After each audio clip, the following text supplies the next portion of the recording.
Is Will Johnson still seething over falling in the NFL draft, or is he just ready to get going with the Arizona Cardinals? And linebacker Cody Simon is ready to contribute right away. What's that mean, Johnny Venerable? What's it mean that Cardinal fans, could they be getting an international game? We'll actually find out before next Wednesday's schedule release. Plus, Jadaveon Clowney, do we kick the tires? PHNX Cardinals starts now.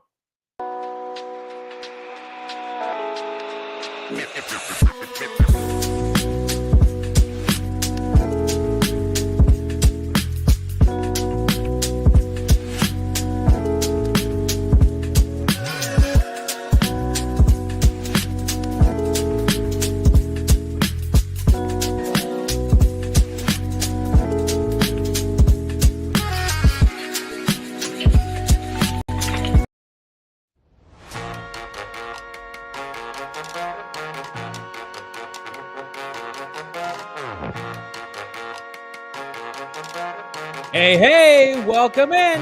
Live from Studio K, presented by our friends at Circle K. It's the PHNX Cardinals podcast, your premier #1 Arizona Cardinal podcast. Like and subscribe. Do it now. Leave us a 5-star wherever you get your programming. I'm Johnny Venerable. My co-host, Brack in Studio K. How we living with Damon, Dawg? The guys are here today. It's rookie minicamp. What's the good word? Great energy from our guy, Johnny Venerable, to open up the show. You got to appreciate that here on a Thursday, Football Thursday, nonetheless. We got our friends in the chat, Kojo Nation, Mike Meyer, Alec, Red Sea, JD. How about ARZ6285, Ryan Walker, Tony, Ozzy T. Cleary, Tim. I see you, Senior Poop.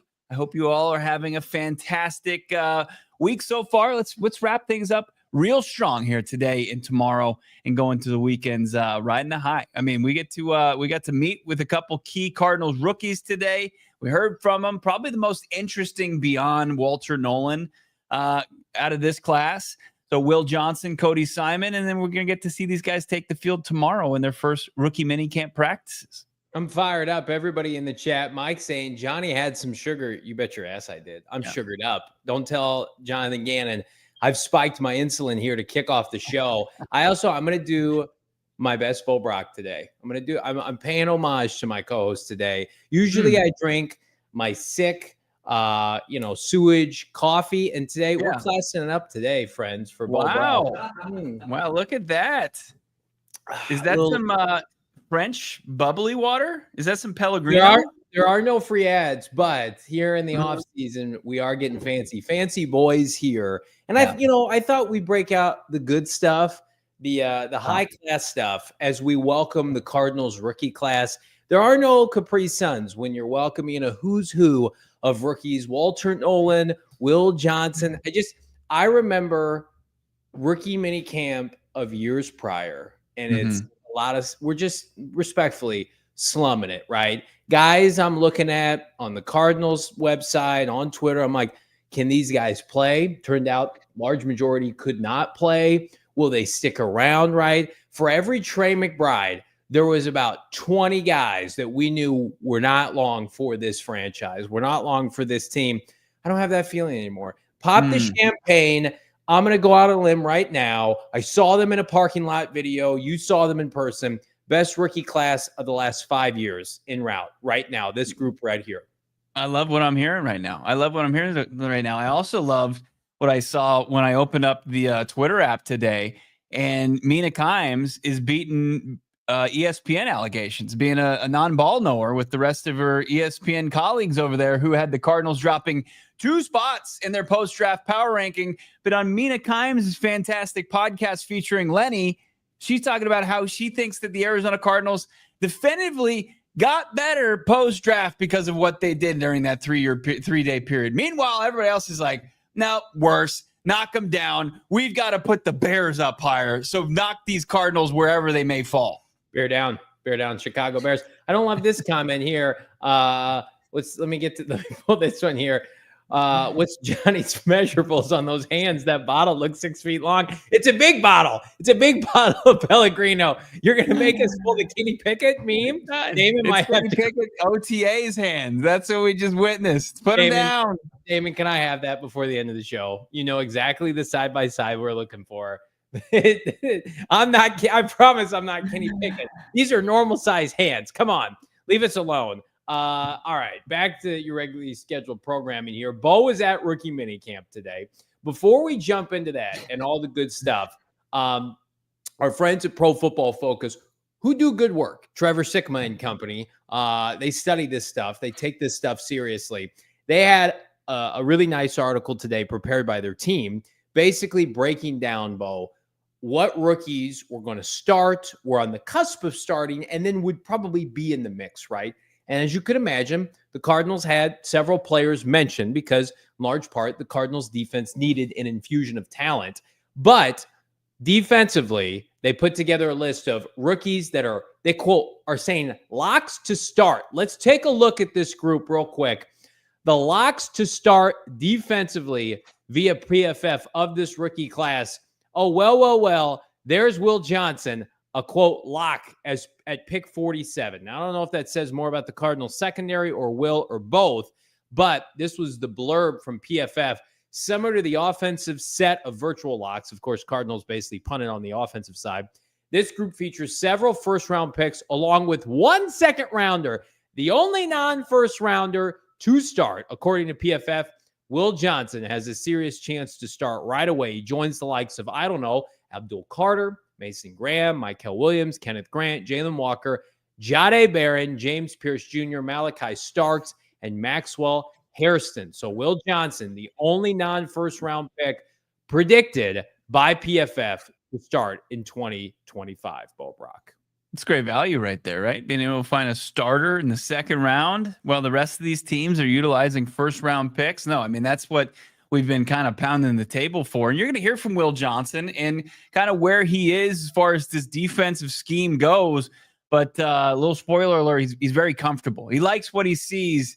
He likes as far as the defensive sauce that they've got going on with Jonathan Gannon and Nick Rollis. And I think that's a big reason for it. Not only do you see the production from Will Johnson at Michigan, especially in the run to the national title game, and only relinquishing 2 touchdowns to also getting himself 3 pick sixes during his career that are included in the 9 career interceptions. But just schematically, he's a fit. He's a guy that just thrives in zone coverage because of his ability to kind of read and utilize his eyes. And then couple that with his playmaking ability, his skill set. I mean, Will Johnson, absolutely, the Cardinals are benefactors of the rest of the league kind of tapping out on him because of the medical flag. They feel comfortable about it. And because he's in a good spot physically right now, and then plus he's got the abilities, he's a guy that can come right in and be plug and play. And I think he can immediately not just be like a fringe starter. I think he can be an impact starter for the Arizona Cardinals. I'll take it up a notch. I think not just a starter, impact starter for the Cardinals. Well, let's hear from him, Bo. What did he have to say today? The first time we got to see now number 0 for the Redbirds and Will Johnson. Yeah, Will Johnson, let's just get the kind of medical part out of the way.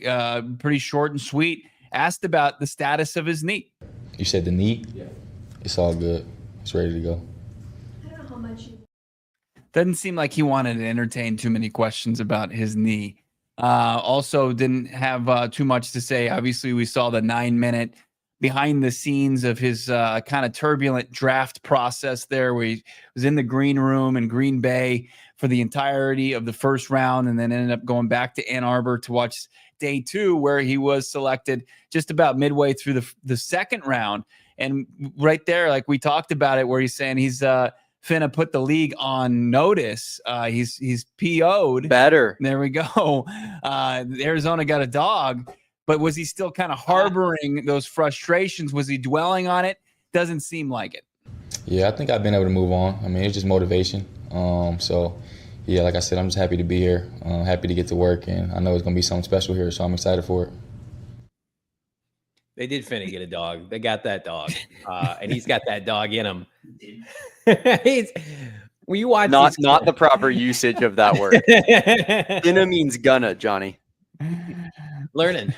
We're all learning here. He's learning the playbook. I'm learning, how to talk with what I think will be the CB1 of this team as well. I tend to agree with Bo Brock. Well, part of that too. I mean, this final clip we have from Will Johnson, just his feelings about Nick Rallis and Jonathan Gannon's defensive scheme.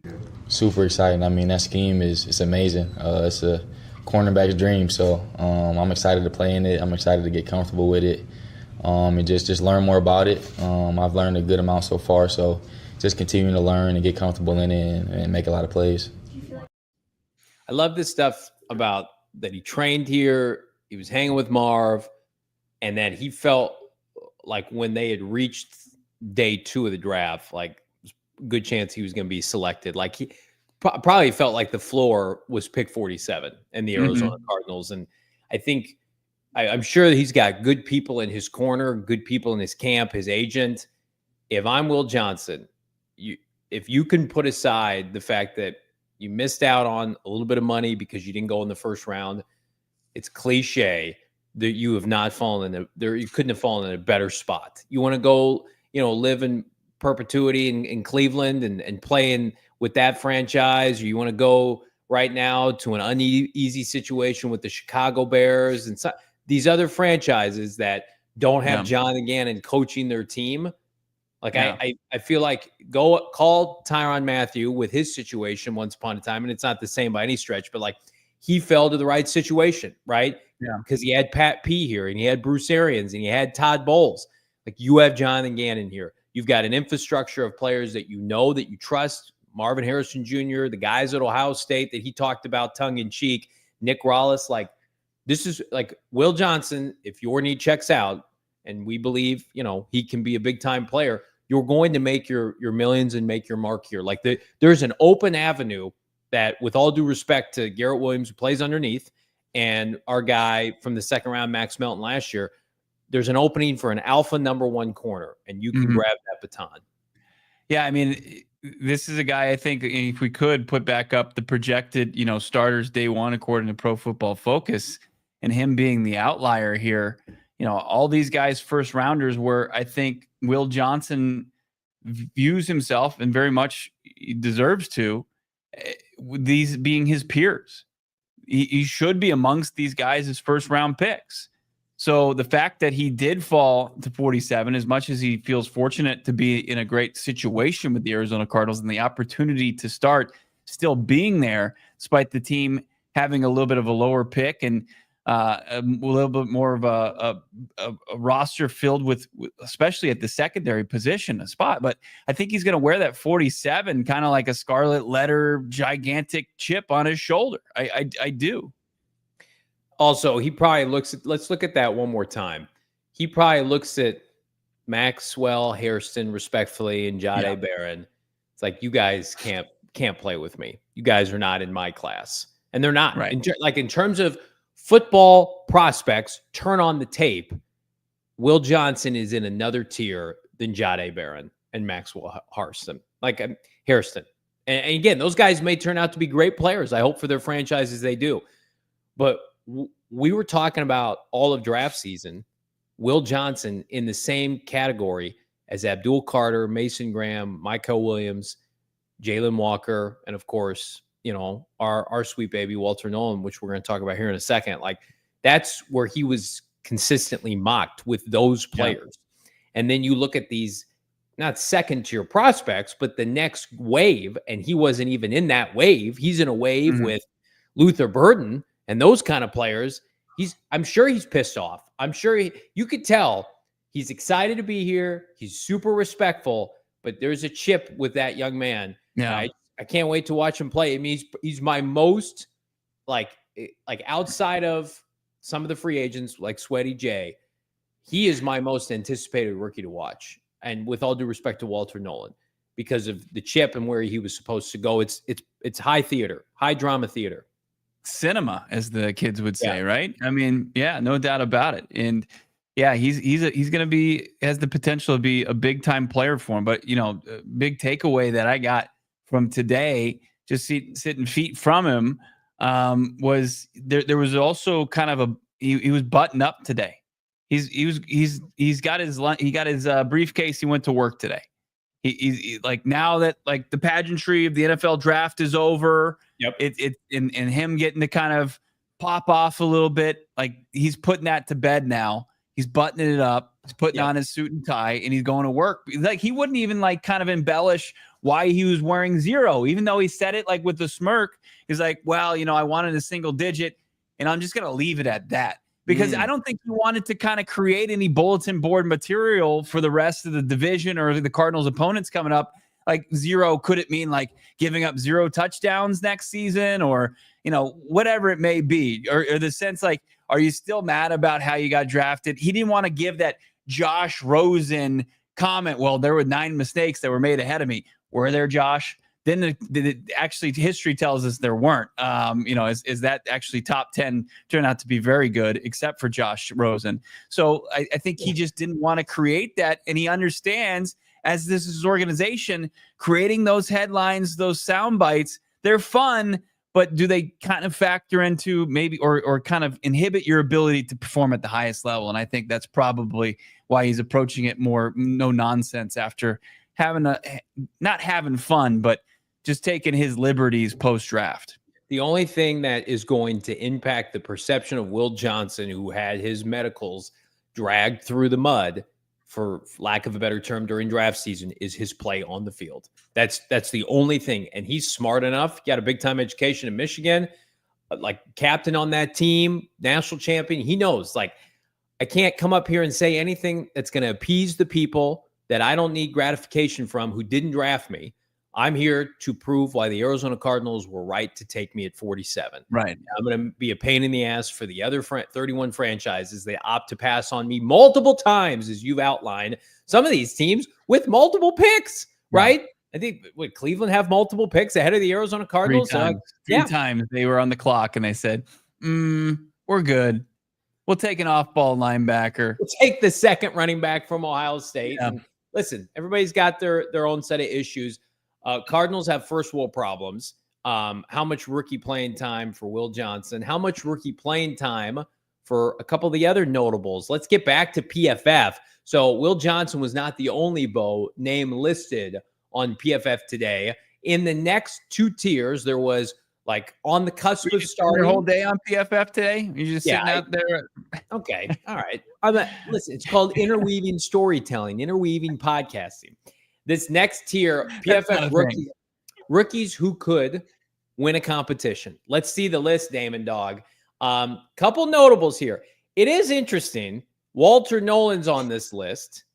He is easily the highest drafted player on this list. And I think somehow, some way, that's a good thing, because it doesn't speak to Walter Nolen not being on the locks group. It speaks to the improvement, gasp, of the Cardinals defensive line. If this is last year, Walter Nolen's a lock to start, because the Cardinals defensive line was what, friends? It was poverty. It is no longer the case now. Walter Nolen can come in, and as Fran Duffy put it, show some juice, right? Throw a fastball in the 3rd, 4th quarter, flash for this team, but he doesn't have to put on the Superman cape. So that's one thing to point out, as you can see the write-up there from PFF. But look all the way down, the 3rd to last name on this list. It's our dear friend and captain of the Ohio State Buckeyes national championship team. It's Cody Simon in the 4th round. Potential winning a competition. Nothing is handed out at that off-ball linebacker spot. And Bo, you had a chance to speak with the former Buckeye today. We did. We got to hear from Cody Simon, and certainly we've been talking quite a bit about the defensive MVP from the national title game. I mean, Cody Simon, like everything you wanted to kind of hear from Cody Simon, you got an answer from the young man out of Columbus, but also, you learned about what some of his coaches said, that this is a kid that could run for president one day. And he wouldn't even say, nah, he's like, I'm not, much into politics, but he also didn't say he wouldn't keep that his future. But at the same time, like he's a very well-spoken kid. You can tell he's driven. Do we want to get into Cody Simon right now and just kind of his takeaways from his press conference, or we need to get to a break first? No breaks, because breaks. Damon's created a graphic impromptu that is just a horror show for your boy. I should scrub it from the internet. Let's hear from Cody Simon, and then we'll tease the graphics. Yeah, all right. So, as PFF is putting out here, they agree with us. There's going to be some pretty big competition as far as the linebacking core goes for the Arizona Cardinals, and they see Cody Simon being right there in the thick of things. This was Cody Simon just kind of talking about what his expectations are coming into the organization. Yeah, I mean, my job is to contribute as early as possible. I mean, I'm ready to go, and I've been talking to Coach Garcia already, and we're just ready to go, and I need to be as prepared as possible. And I know that the game is mental; it's as much mental as physical now, and so I need to be ready at all points. But I came here with, and they draft me to be able to contribute early, and so I know my job is to be able to go on that field and do my job, and I'm just excited for it.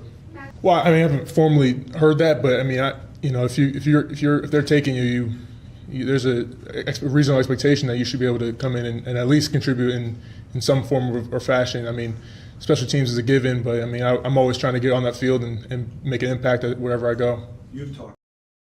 So I put those two clips together because Theo Mackey from AZ Central had the follow-up, because when you hear there and it's like, well, I'm drafted to contribute early, you just wanted to clarify, like, is somebody expressed that to you? And he's like, no, it's just my, reasoning that if they're calling your name, if they're drafting you in the 7 rounds, there's a reasonable expectation that you should come in and play. And, it obviously doesn't work out that way.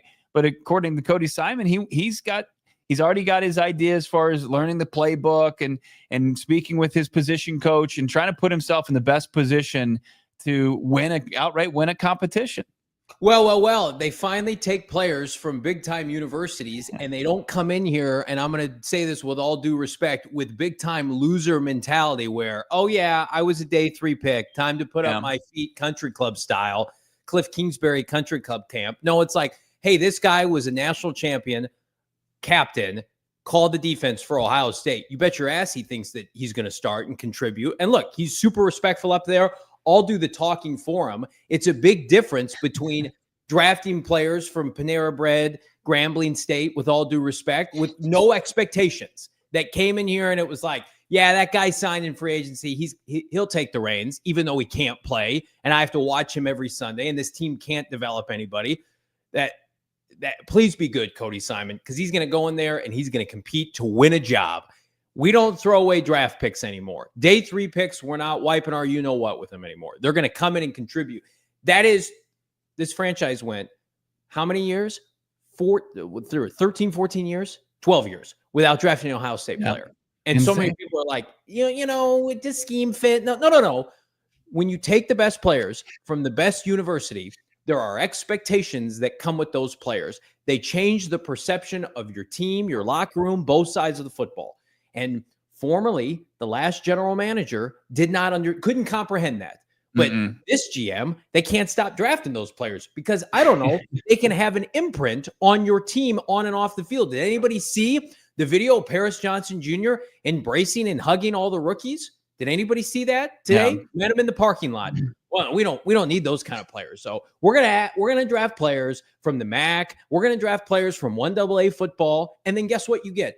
A really poor product as a result. Those players can contribute in the right situation, and there are outliers, but there's a reason why Ohio State and LSU, USC in their heyday, certainly Alabama, Georgia, those players dominate the NFL. And I'm so glad the Cardinals are up with the times now. Absolutely. And college football getting up with the times is recent. Damon can keep me maybe honest here. I think last season was the first season that you had the in-helmet communication device, at least on the defensive side, right? Am I right with that? Yeah, I mean, I'm honestly not too familiar. I think they implemented it this past season, correct? So I think this was the first season. So when you talk about, hey, is it too much for a rookie to take on potentially wearing the green dot? Because if he does beat out maybe Akeem Davis-Gaither, he would have to wear that green dot, and he'd have to get the play call from Nick Rawlis or and then kind of obviously tell his teammates there in the huddle, is that going to be too much for a first-year player? No, because of the rule changes at the college level, Cody Simon kind of expounded on, he has experience there getting the call from the coach in his helmet. Yeah, it was definitely a transition. I mean, you know, my position coach or my defense coordinator had a raspy voice, so I was able to work through the kind of tough words sometimes you're hearing. But you know, I've definitely learned a lot through helmet communication, and it just makes communicating even easier and faster. So I mean, I'm ready to go with it. We've done it a lot at Ohio State, and you know, it's just something I'm ready to do here now. I mean, throw him in there. Can we just rip the Band-Aid off? Throw him in there. I've seen enough. I've also seen enough Bengals defensive football where Akeem Davis-Gaither, like I've had enough. I've seen enough. Okay. One guy's 27. He's been in the league for a while. He's never been a starter, and he was on one of the worst defenses in the NFL. And then you got a kid, 22 years old. It's like, just throw him in there. But I trust them. And if they don't want to do that, then there's a good rationale why. And I hope Akeem Davis-Gaither proves me wrong. But fool me once, shame on you. Just do the right thing. Let's just do the right thing. Oh man. And then like the end of that, like the latter of that press clipping where he's just kind of talking about like that's what we did at Ohio State. And like back to your point, it's like Ohio State is going to give you the closest thing that you have to the NFL because they understand that it helps them draw as much talent as possible. If they say we're an NFL factory, we're going to get you paid the most and we're going to get you on to the next level. We're a stepping stone to the league. That's what this is about to us. We're not going to kind of cosplay as like, this is, you know, we got the best education and the best place for the student athlete. No, it's getting you from high school through college to the NFL. And they have right now, as it stands, the best pipeline for that. Wouldn't it be the definition of irony is that the former general manager in all of his draft picks and all of his missed busts of linebackers, Monti Ossenfort comes in and drafts one from Ohio State on day 3 of the draft, and he's better than all of the players that Keim drafted. Isaiah Simmons sign a guy for like $3 million or whatever Mac Wilson is making. Oh yeah. Kyzir White was really productive. They certainly got their money's worth there. But wouldn't it be great if Cody Simon's like just here for like 10 years? It's like, yeah, Cody Simon, what an all-time great Cardinal linebacker. But you took one from Tulsa, and you took one from the ACC, overdrafted in the top 10. You took Dayon Buchanan. You forced Hassan Reddick outside. And Kevin Minter was a bust. He was undersized. Just like my offers was like, this is how you do it. You take a player, you take the best defense in the country, and you see who called that defense. Oh, we'll just take him in the 4th round. So the guy balled out on the biggest stage against the best competition in the college football playoff. Like his last 2 games were unbelievable, including the defensive player of the game in the title game. And like, it takes out all the heavy lifting where Steve Keim was like, I don't know, man. Like, how tall is he? Is he a tree? Is he 6'5"? Can you reinvent the position? No, he's just a really good football player, Steve. Kindly sit down, Steve. We've had enough. All right. Damon's made a graphic. It's a horror show. It's coming up. It's PHNX Cardinals. Well, I'll tell you what's not a horror show is our time at Gila River Resorts and Casinos Wild Horse Pass. We're going to be back there this summer. Bo, the whole crew, we're going to be doing some live shows. We invite everybody to come out. But in the meantime, you need a staycation, friends. You're in the greater Phoenix area. Check out the biggest sportsbook casino in Arizona with our friends at Gila River Resorts and Casinos Wild Horse Pass. They have reimagined their upper decker kitchen and bar and turned it into a sneaker lover's dream. Again, check them out right now. PlayAtGila.com/promotion. You do you at Gila River Resorts and Casinos. Visit PlayAtGila.com for more details. Bo and I are not only going to be doing live shows, we're going to be hanging by the pool. We're going to be at the restaurant. That's more details to come later this summer, but I promise you, you will not find a better staycation here in Arizona. Or if you're out of state, you're coming to Arizona, where should I stay? Gila River Resorts, Wild Horse Pass. I can't wait, if we're doing watch parties there this fall, to be back in the swing of things with our friends at Gila and to get back on the right track. We got to get some wins. The Gila saved me. It's the only saving grace is I watched all those Cardinals last year that I was at Gila. You do you. Visit playatgila.com for more details. It's our home away from home, Gila River Resorts and Casinos, but also upgrading your home. If that's something you want to do, of course, with your flooring, Empire Today. Check them out right now. EmpireToday.com/PHNX starts your journey with a cool $350 off immediately. Yeah, check this out. You use the code PHNX and you will find $350 off your flooring journey, whether you're looking for tile, whether you're looking for those hardwood or laminates, whatever it may be, carpeting, you can find it. Empire Today, they crush the big box stores. The big box stores, they're lazy. They don't know their stuff. Empire Today is loaded up with professionals that know flooring backwards and forwards. Check them out right now. They make it the most quick, convenient way to upgrade your floor. They also have that price match guaranteed. Schedule your free in-home estimate today because, damn it, it's so nice for free and in-home stuff. It doesn't cost you anything and people come to you. Tough to beat there, and get that $350 off by going to EmpireToday.com/PHNX. Use the discount code PHNX. Restrictions apply. Visit EmpireToday.com/PHNX for all details. We got details on a big-time partnership, big and little alike. We announced it during our NFL draft coverage. We're teaming up, all city, PHNX included, with Big Brothers Big Sisters of America for an exciting 3-year partnership. It's not just about sports, it's about community, and together we're combining Big Brothers Big Sisters incredible youth movement programs with the passion and the power of all cities' local sports coverage to create something meaningful. Check them out right now. If you're thinking about becoming a big, if you're thinking about helping out somebody in need, somebody who needs mentorship, needs a friend, needs guidance, all of the above, check them out. BBBS.org/all-city. That's BBBS.org/all-city. Get involved, become a big today. It's a national partnership. I cannot say enough good things about it. Inspiring youth through the power of sports. Again, Big Brothers, Big Sisters, all city. Yeah, it's a great partnership that's going to last through the next 3 years, and I'm sure beyond that. Us specifically benefiting those Big Brothers Big Sisters of Central Arizona, and can't wait to really get started working alongside with them. Donations or just becoming a big, that's something you're interested in, check them out online.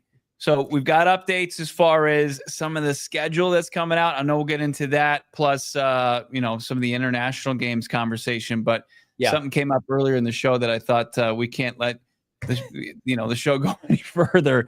You guys did notice Johnny got his big fancy water bottle out, and somebody noticed that it is similar to one quarterback that's going to be vying for a starting position.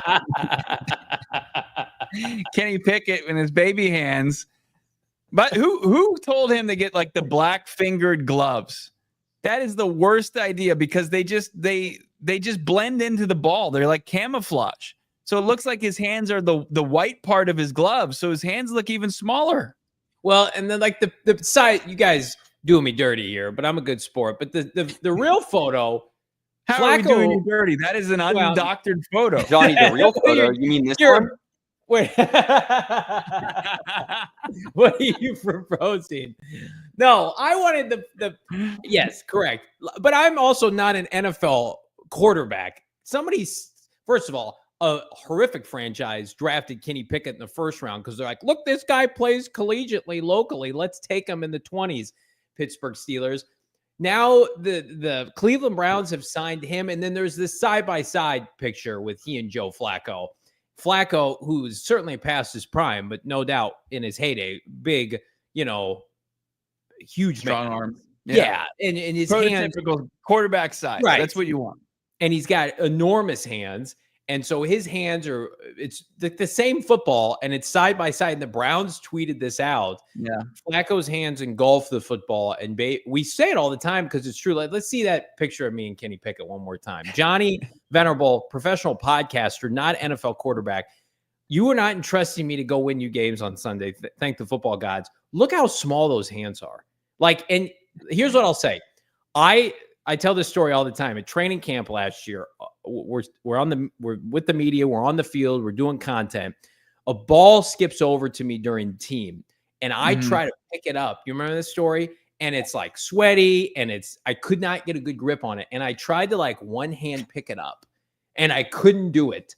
And Keitrell Clark is like waiting for me to throw the ball back. And I have to do a thing where, because I have either my laptop or my phone in the other hand, Yeah. I have to do the thing where I push the ball up against my body and I have to tuck it underneath and then underhand spiral it back to him. Thank God he got close enough to me because he probably knew I was struggling. If he asked me to throw that football, it would have been bad news.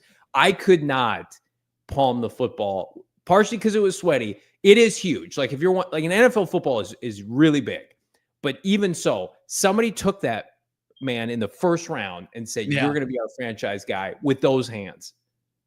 I will say you saved yourself a little bit with the underhand spiral. That's a cool football guy move. It is. Everyone knows that. So yeah, 100%. 100%. Hey, I got you. I got you, my guy. He's like, get out of here. Get out of here, loser. Get out of here, nerd. Boy. That's a ball boy move. I used to snap it to my quarterback during 7-on-7 back in the day. Get out of here, nerd. And yeah, it was a tough look all the way up into that. But you were able to kind of the ball was really wet. It was the red flag was there. The gigantic red flag was it was at full mast out there, and the Steelers were like, well, you know what? We can make do with this. We like the tape. It's like, come on, man. Like he's got 8 3/4 inch hands. It's not even close to what's really ever played in this league. And then the Browns are going to make the mistake today. I was listening to NFL radio on Sirius XM today. I couldn't believe what I was hearing. They were talking about the Browns quarterback room. They're like, it's okay. It's like, it's not. What? It's horrendous. What? It's the biggest joke. But the problem is, like, they're in the same division as the Steelers too, which is also a catastrophic mess. Kenny Pickett's never thrown more than 7 touchdowns in a season. He is. I would argue he is not an NFL player, and living off of that he's doing the Josh Rosen where you're just living off of that first round status. Yeah. He'll be, we were watching our guy Hakeem Butler the other night in the USFL. Kenny Pickett USFL has a nice ring to it in about 18 months. Hey, Kenny Pickett, get ready to learn Battlehawks football. That's where he's headed. That's where Kenny Pickett.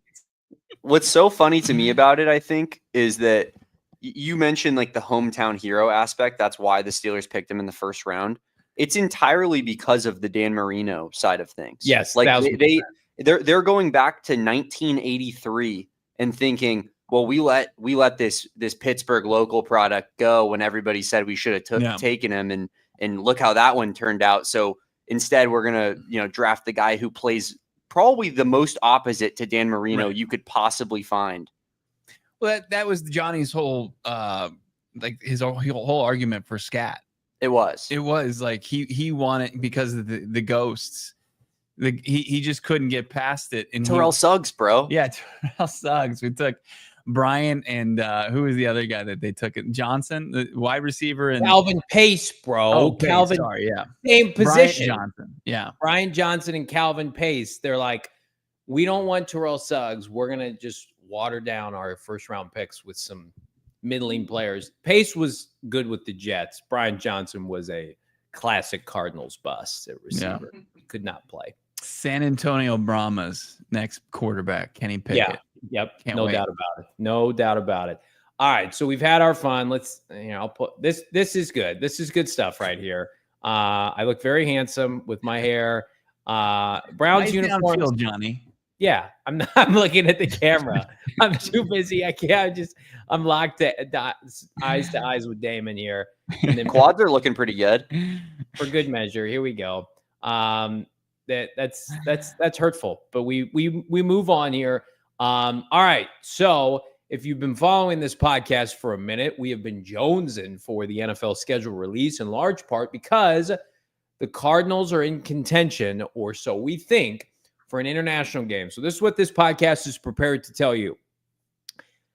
If they get one, it will likely be Germany, Colts, Cardinals. Okay. There are rumblings, however, on the Twitter streets from Atlanta Falcons fans that they believe that it's already done, that the Falcons are getting the game with the Colts in Berlin, right? And some of you may not care about this, and that's fine. But, for this little fanboy podcast, we would like to maybe go international and have some fun in Berlin and grow the game and grow the Cardinals fan base.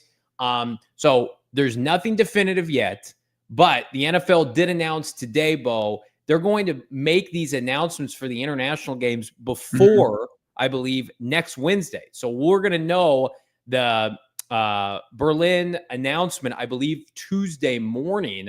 And then it's already come out where, you never know with these aggregate accounts where it's like these newly created accounts. There's word on the street is the Broncos got a London game against the Jags, right? And if so, that would probably eliminate them from an international game with the Colts. And there's also talk that the Dolphins are going to host the Commanders in Madrid late in the season. The Broncos and the Vikings are going to play in London. So I don't know. Those are pretty accurate accounts. I know what you're talking about. Aussie NFL is a good follow for this kind of stuff. It's pretty accurate. I mean, I think upwards of 90% as far as locking in these scheduled games. And yeah, that one just broke. It's reported that the Dolphins will host the Commanders November 16th, Madrid, Spain. So that's the fourth international game. Mentioned Vikings at Browns potentially in Tottenham. Am I saying that right? Sure. Tottenham Stadium. Yeah, that's in London. Broncos at Jets also in Tottenham. Am I saying that right? What is that game? NFL Broncos Jets Hickett versus Justin Fields. Come on. I know you're making our guy Ozzy happy with your incorrect pronunciation of Tottenham here. And then there's Rams at Jags in Wembley. I won't mess that one up. Wembley Stadium. So what is that? Is there 8 international games? We're down to Germany, but also when the opponents the Cardinals are going to play. So I mean, it's the Colts they're not getting one, right? Like Germany or bust.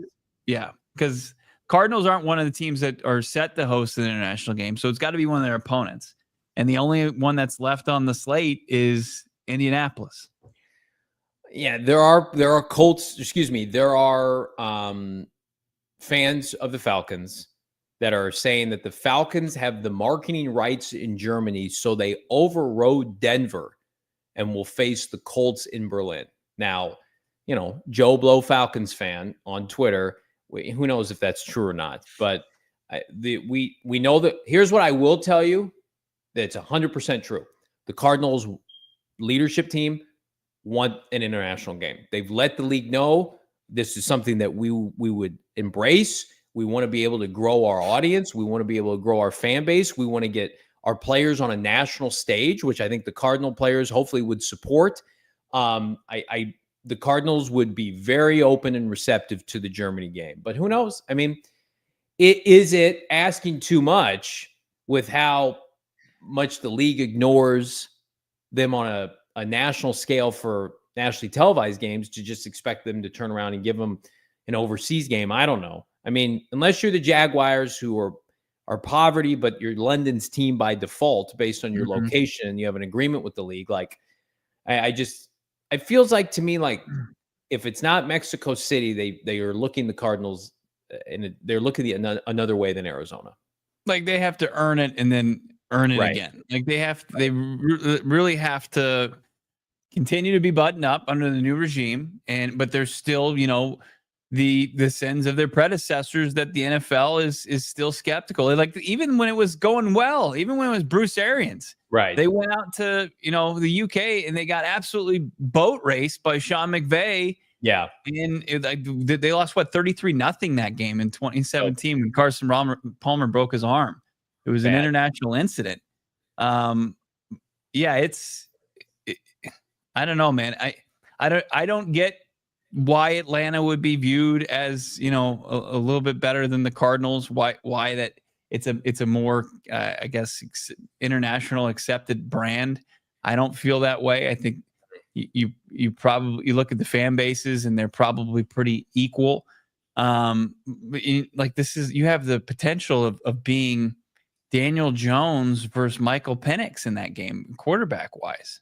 I just feel like for international games, they just take what they can get, which is why feel like if the Cardinals are open to it, it's like, yeah, put them on national TV. Let's do Germany early on a Sunday morning. But who knows? I can't begin to sit here and tell you why the league does what they do from an international standpoint. I can wrap my mind around nationally televised games, and I know where they play the hits, and it's the same teams every year. But for this podcast, Would it be fun to go to Germany, have an opportunity to do that and cover this team abroad? Hell yeah, it would be. But we'll see. It's Germany or bust against the Colts, and we'll know next Tuesday, both definitively.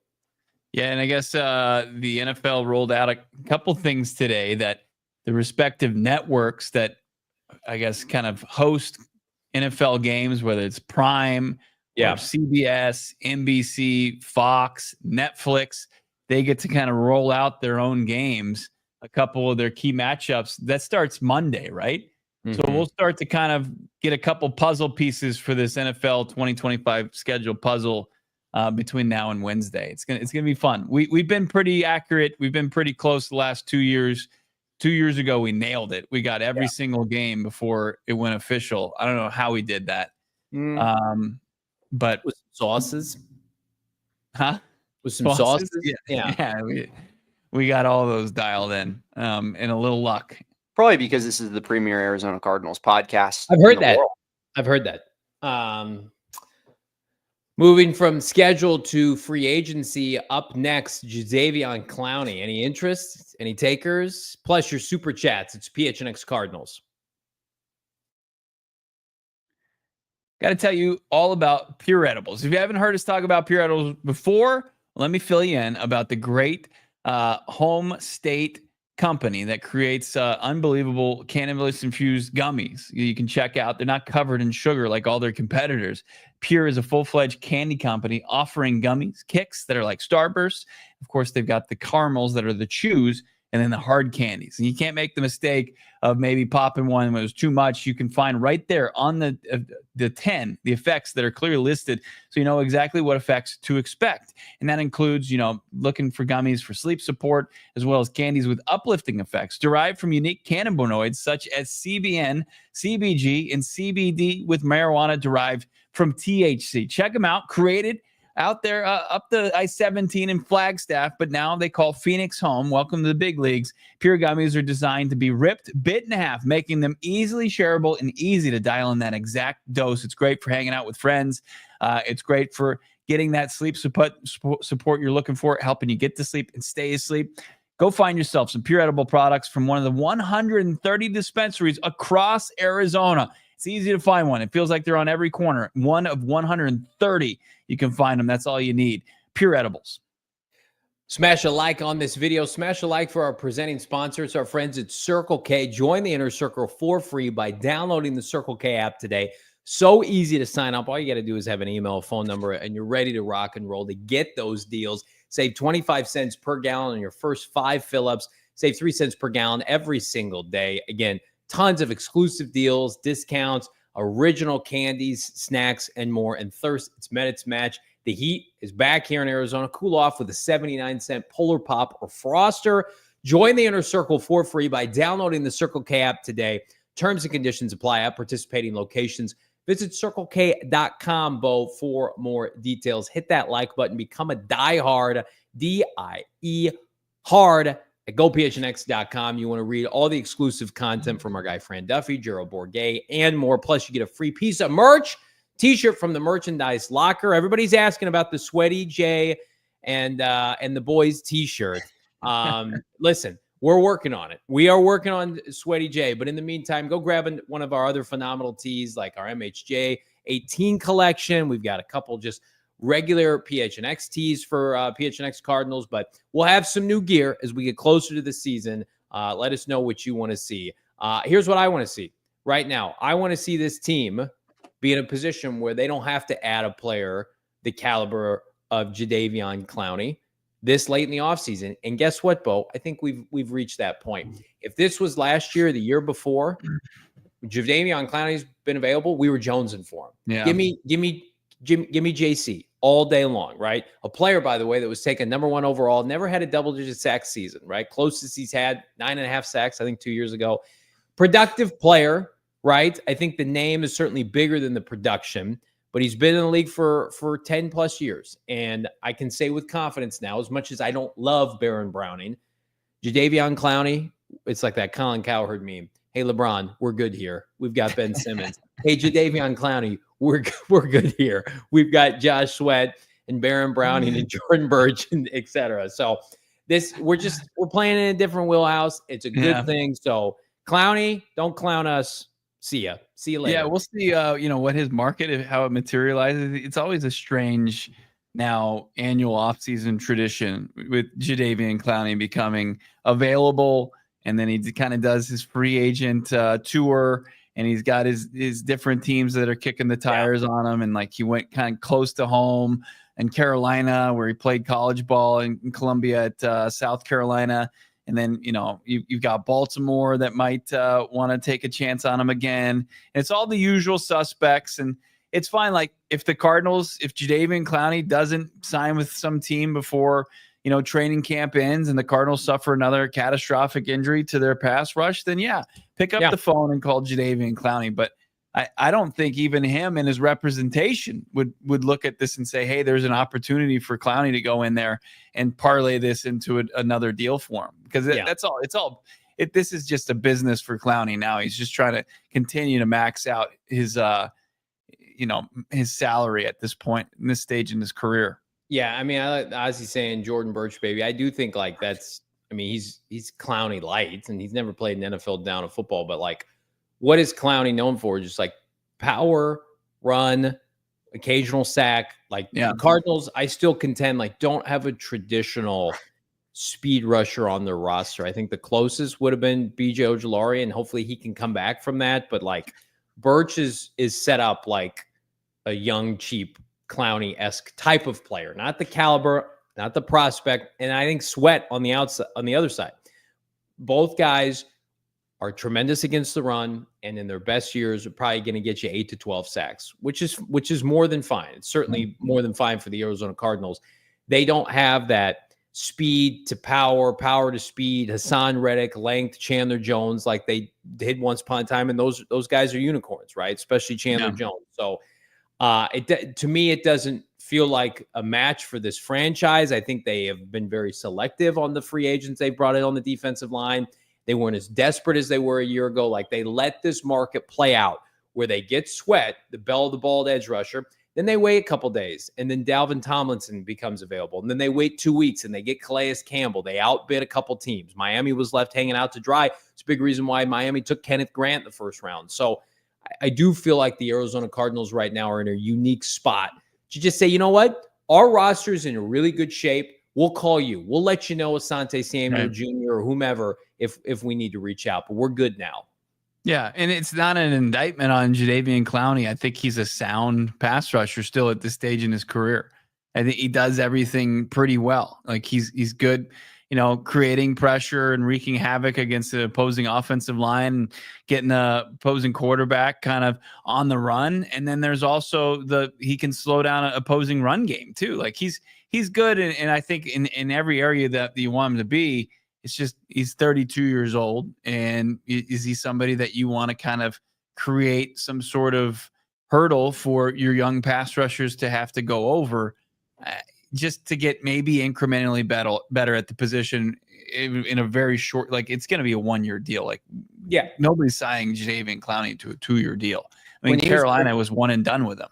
He was pretty average. Like 2 years ago, he had some cachet at 9.5 sacks. I mean, he was good 2 years ago. Is this the beginning of the end? Is he going to be out of football in like 18 to 24 months? We shall see. The edge rusher market, by the way, in free agency hasn't really materialized all that much this offseason. There's a lot of older players available. I mean, give the Cardinals credit. Like, say what you want about the Sweat deal and Baron Browning as a player.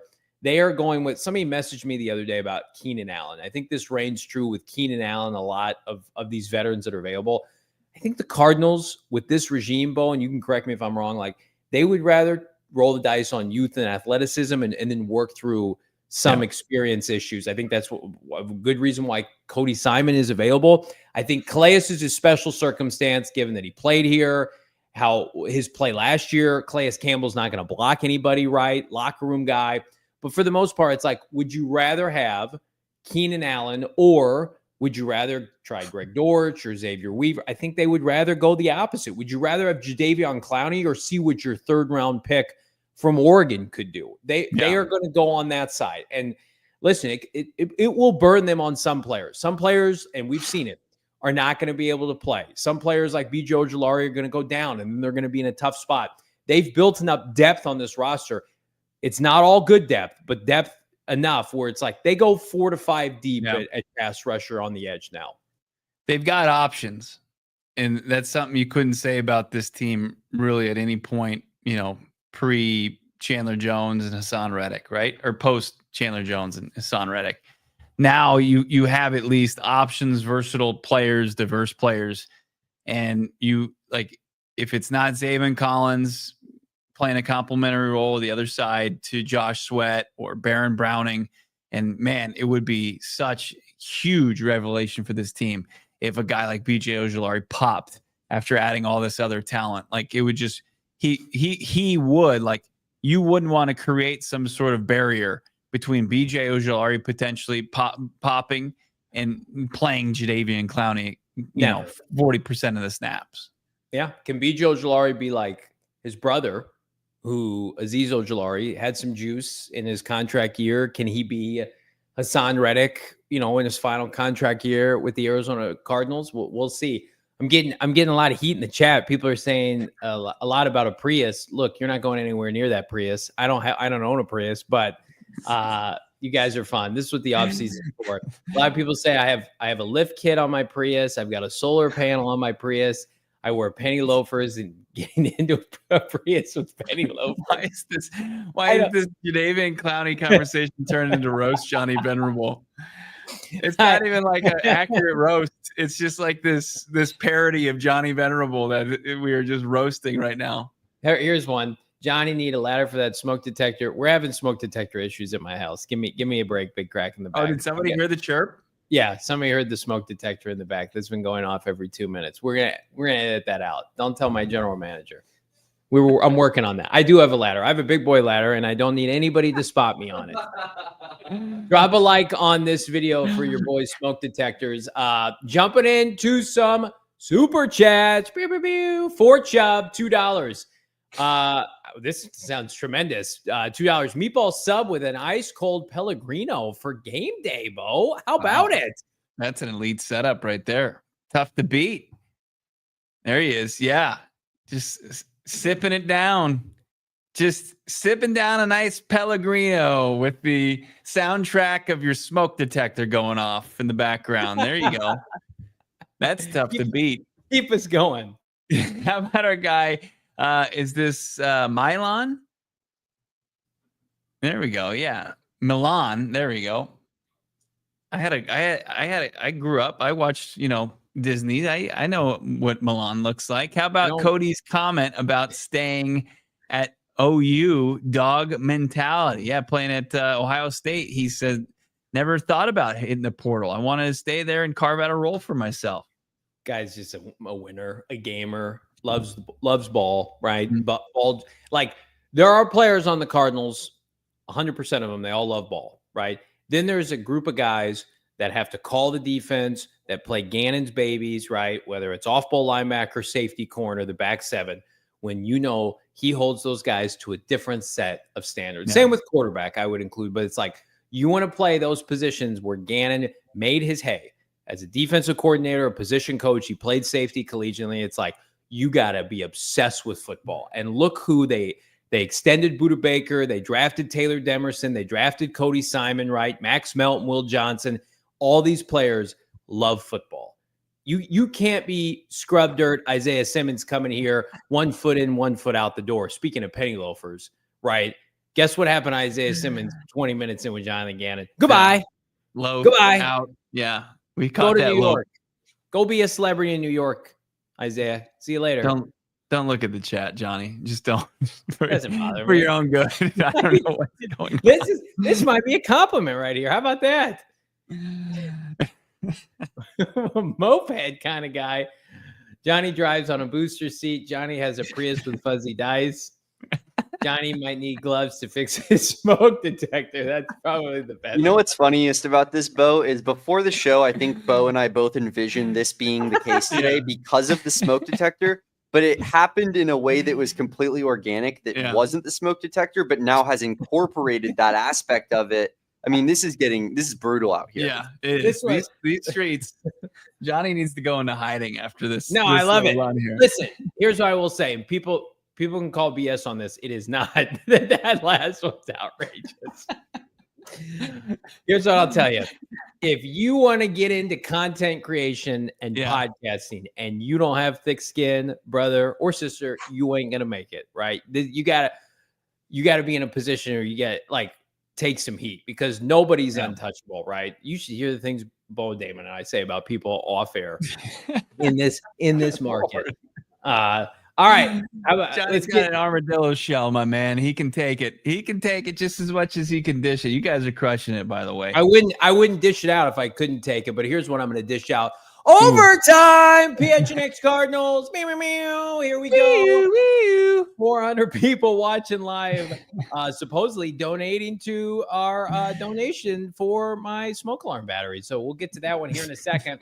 Brian, $5. The roast. The Johnny needs gloves to change his smoke alarm might be the chat submission of the day. You need Kenny Pickett receiver gloves just to grip your smoke alarm and change out the double A's. Let's get it going with BA. Johnny, hands are so small they make Kimes' first round and second round picks look bigger hits than they actually are. There you go. Sipping down his Pellegrino, taking it with a grain of salt. My hands are who's Kimes' biggest bust ever? Who do you think is biggest? Is it? I think it's Simmons or Rosen. Yeah. Here's Isaiah Simmons and Josh Rosen right here. What about who's the kid from Grambling that never played? Chad Williams. Chad Williams is had never played corner, and they drafted him to play corner. Who would have thought that was a tough one? Chad Williams was the receiver from Grambling, and it was what? Who was the kid that they put in from Texas A&M that played? Yes, and they're like, he's gonna be good. It's like what? He played running back at A&M. Yeah, and then they were like, "Come play corner for us." He converted the corner, and then first game. Toast. It wasn't even Tom Brady playing for the Patriots. It was Jimmy G. Brandon Williams. Williams, man. I've scrubbed that memory.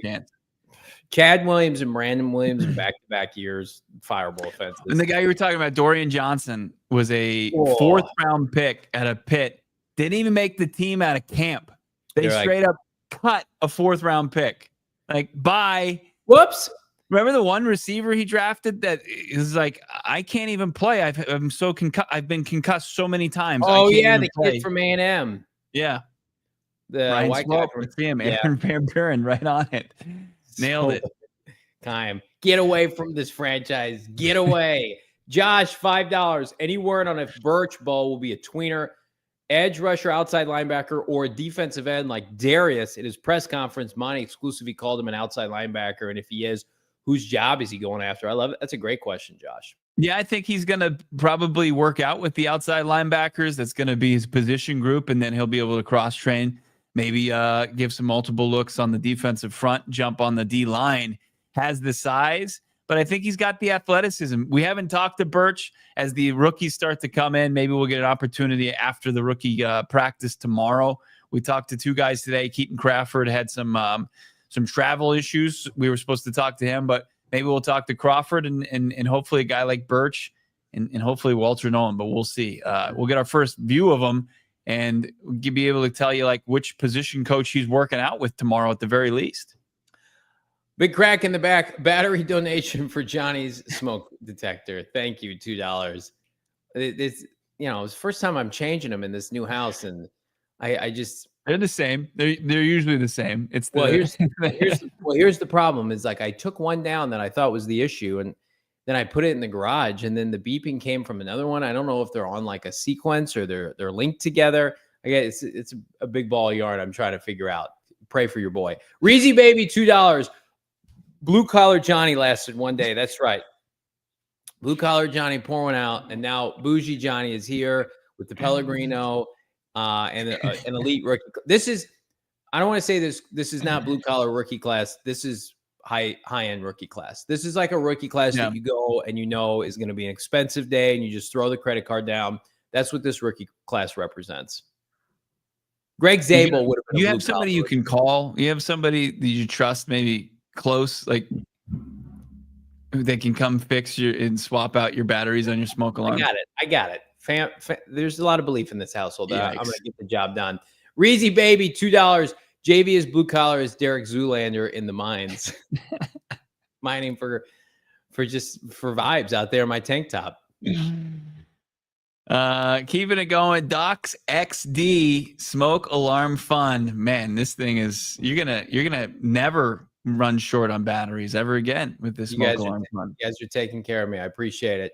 Marby 2, $1.99. Johnny's tiny hands make the 9V look like a car battery. I did. It's impressive that Marby knows, or Marvel knows the kind of battery it took. Because when I was trying to change it today, I'm like, well, certainly I'll have this kind of battery. And then no one has a 9V battery on them. It's not. Yeah, you're always when you open up any electronic and it's a 9-volt in there, you're always going to the store. There's no way you're pulling that out of that junk drawer that you hold your batteries in. No way. Doc XD. I would have thought Johnny would be a guy who just has all the tools around and just all the the gadgets and gizmos. Johnny, he's such a toolsy guy. I am. I'm super toolsy. When my father-in-law comes, I have to clean up my act so I look like I've got it situated. But Johnny's holding a flashlight for his father-in-law. You should see Bo when his father-in-law comes in. He's Mr. Hunter. Well, he's wearing camo.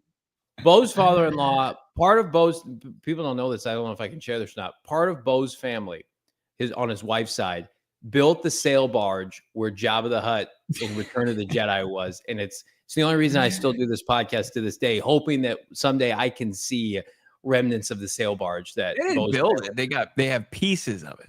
Well, yeah. Well, they helped put it together, right? Yeah. They helped do the sail. The sail barge was a practical set that they blew up in Return of the Jedi, and then collectively people took home with them. But have you ever heard the story where there are people that are digging in the desert where that was, and they're like, "Oh, we found artifacts," and people are like, "No, that's just Jabba's sail barge. That's not anything." The Imperial Dunes out there. Yeah.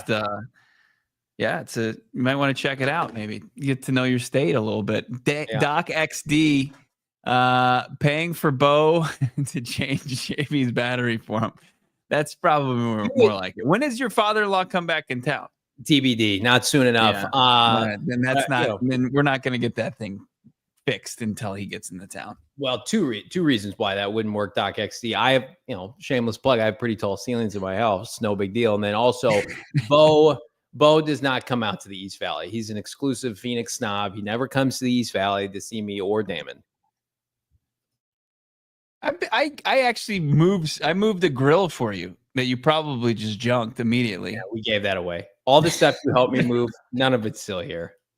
None of it's here. Haven't seen him since then, though. That was last year, by the way. That was almost a full year ago. Bo makes one appearance when you're moving and you need to borrow his truck. Man, times are tough. This summer is going to be very telling. When we have a little bit of downtime, yes, Bo, you're having a kid. Let's put that off to the side. I do feel like I deserve some Bo and Damon time here in the East Valley. I shouldn't have to slum it to Phoenix every 2 seconds. Bo having a lame claim to fame to Star Wars, the most tragic thing on this podcast. Yeah, I am probably the guy that appreciates it the least. Johnny knows more about it than I do. And there's definitely he definitely knows more about it than you do.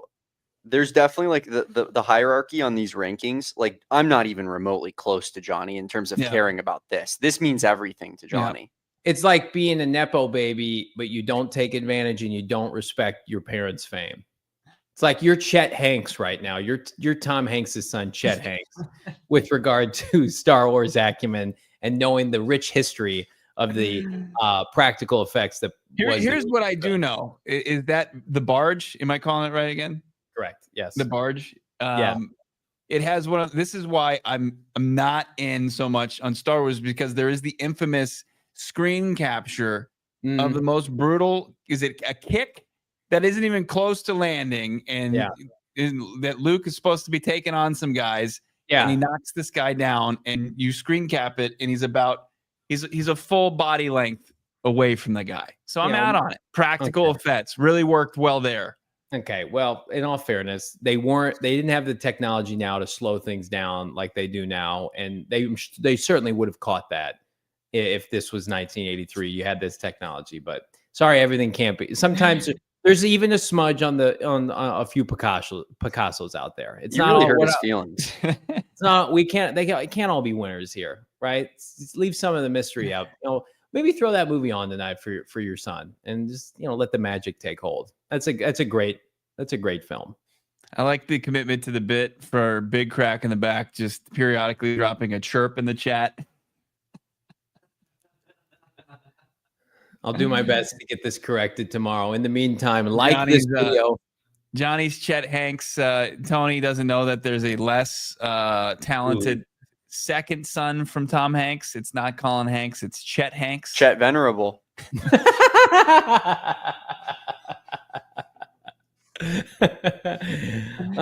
Doc XC's this back. is Chet Venerable right here. JV needs gloves to grip his Prius steering wheel. What, can I ask, why is a Prius considered like not manly? What is it about the Prius? Is it just because you have to ask? I don't know. That's kind of a big indictment on yourself. I don't own a Prius. Priuses aren't cheap either. Reezy Baby, $2. Bigger letdown. Star Wars sequels or Kimes first round picks. Oh my God. Reezy Baby, I don't have enough time to get into that. That's probably the best question that's ever been posed on this show. I would probably say, oh my God, I can't even answer it. I'm going to need to think about that because Kime at least got a couple things right, whereas there are very few redeeming qualities from the sequel trilogy. You killed off all three main characters. You never had all three main characters on screen together simultaneously. It's a huge indictment of everybody involved at Lucasfilm. So right now, my initial reaction is the Star Wars sequel trilogy. Doc XD's back, $199 for Johnny Prius Fund. Let me take that super chat as a down payment. I appreciate it. Oh man, yeah, I can actually get on your level. Both are victims of poor management. Mm-hmm. Excellent job. Excellent analysis. What a show today. Tomorrow, Bo, you're going to be on field with the rookies to see Will Johnson in a brief appearance. And Walter Nolen also is going to be out there running around in his skivvies. Yeah, we believe so. He's going to be out there in his Cardinals practice gear, getting it going about 9:30. We get 20 minutes out there, so expect something to hit your Twitter timelines right around, let's say, 9:50, 10 o'clock. We also get to hear from the Cardinals head coach, Jonathan Gannon, at about 9 a.m. So we'll have the sounds from that coming at you on social media at PHNX_cards, at Bo Brack, and of course in the exclusive member Discord that you only get access to by becoming a diehard at gophnx.com. Our guy Brian jumping in. The lightsaber work in the sequels are superior. I'm just gonna go ahead and disagree, Brian. I'm just gonna disagree on that one, my guy. I think with, again, just because the technology is better and the choreography, is that the word? But that if there's nothing, if I'm not invested in the story, then it's just white noise. But there are some good lightsaber battles. But give me the OG lightsaber battles 10 times out of 10 because it just meant more. It's like people who talk about the NBA, it just meant more in the 80s and 90s. What's crazy is some of you would probably is the guy really this obsessed with Star Wars? I can guarantee you he has a Star Wars collectible within arm's reach right now. If you were to just go either direction from your studio space right now, you could bring to the camera a Star Wars collectible. You want me to do it? Or do you, I think we'll leave it up to mystery here. Should we do Johnny Show and Tell Day? Just once at the end of every pod at Super Chat time, Johnny gets us one of his new Star Wars toys, and he gets to show all. This is a Gamorrean guard. From the On that note, like and subscribe. Leave us a 5-star wherever you get your podcasts. JV loves Jar Jar Binks. I do not. I love the original trilogy. I love all of you, and I love especially Cardinal football. Man, this is what the off season's for. We're having fun. Should be a fun season. Should be a fun Friday show. Bo Brack in Tempe, Cards rookie mini camp. In the meantime, for Bo, Damon, I'm Johnny. We're back on a Friday. Peace. We all silly like the mayor.